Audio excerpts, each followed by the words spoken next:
ಸಾಮಾಜಿಕ ಸೇವೆಯ ಮೂಲಕ ನೊಂದವರ ಪಾಲಿಗೆ ಆಸರೆಯಾಗಿ ಜನಮನ್ನಣೆ ಗಳಿಸಿರುವ ತುಳುನಾಡ ಪೊರ್ಲು ಸೇವಾ ಟ್ರಸ್ಟ್ ಇಂದು ತನ್ನ 57ನೆಯ ತಿಂಗಳ ಸೇವಾ ಪಯಣದಲ್ಲಿ ಬೈಕ್ ಅಪಘಾತದಲ್ಲಿ ತೀವ್ರವಾಗಿ ಗಾಯಗೊಂಡು ಚಿಕಿತ್ಸೆ ಫಲಕಾರಿಯಾಗದೆ ಮೃತಪಟ್ಟಿರುವ ಬಂಟ್ವಾಳ ತಾಲೂಕಿನ ನಿತ್ಯಾನಂದ ನಗರ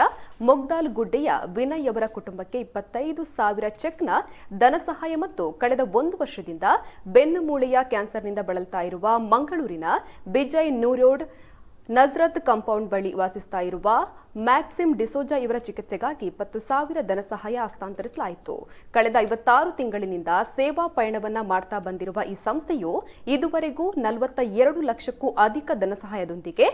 400ಕ್ಕೂ ಅಧಿಕ ಕುಟುಂಬಗಳಿಗೆ ನೆರವನ್ನ ನೀಡಿದೆ.